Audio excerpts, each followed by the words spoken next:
नमस्कार. मुख्यमंत्री लाडकी बहीण योजना ही महाराष्ट्रामध्ये सुरू करण्यात आली होती. परंतु मुख्यमंत्री लाडकी बहीण योजनेचा लाभ हा खूप साऱ्या महिलांनी घेतला होता. ज्या अपात्र महिला आहेत त्यांनी सुद्धा या योजनेचा लाभ घेतला होता.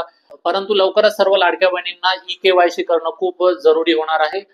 कारण लाडकी बहीण योजनेची जी ऑफिशियल वेबसाईट आहे, ladkibahn.maharashtra.gov.in यावरती एक अपडेट आलेली आहे की मुख्यमंत्री माझी लाडकी बहीण योजनेचे लाभार्थी ई-केवायसी प्रक्रिया पूर्ण करण्यासाठी तुम्हाला या वेबसाईटवर जाऊन काय करावं लागणार आहे, ई-केवायसी पूर्ण करावी लागणार आहे. परंतु आता फक्त एक अपडेट आलेली आहे, ई-केवायसी अजून चालू झालेली नाही.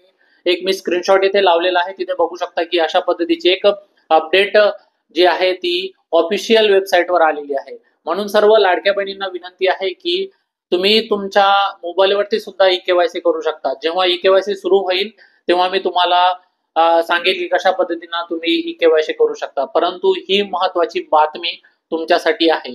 आता ई-केवायसी करणं का जरुरी आहे? कारण भरपूर साऱ्या अशा महिला अपात्र होत्या मुख्यमंत्री माझी लाडकी बहीण योजनेसाठी, परंतु त्यांनी सुद्धा या योजनेचा लाभ घेतला होता आणि भरपूर अशा लाडक्या बहीण होत्या ज्यांच्या खात्यामध्ये पैसे जमा होत नव्हते. परंतु आता ई-केवायसी केल्यानंतर काय होईल, त्यांच्या खात्यामध्ये पैसे जमा व्हायला सुरुवात होईल. म्हणून ही एक महत्वाची अपडेट आहे की ई-केवायसी प्रोसेस ही लवकरच सुरू होणार आहे आणि जेव्हा सुरू होईल तेव्हा नक्कीच मी तुम्हाला अपडेट देईल. परंतु तुम्हाला एक विनंती आहे की तुम्हाला फक्त ऑफिशियल वेबसाईटवर जाऊनच ई-केवायसी करायचं आहे. काही फ्रॉड वेबसाईटवर जाऊन ई-केवायसी करणं टाळा. कारण महाराष्ट्राची एक लाडकी बहीण .महाराष्ट्र.gov.in एक ऑफिशियल वेबसाईट आहे, महाराष्ट्र सरकारने तयार केलेली. त्यावरती जाऊनच तुम्हाला काय करायचं आहे, ई-केवायसी करायची आहे.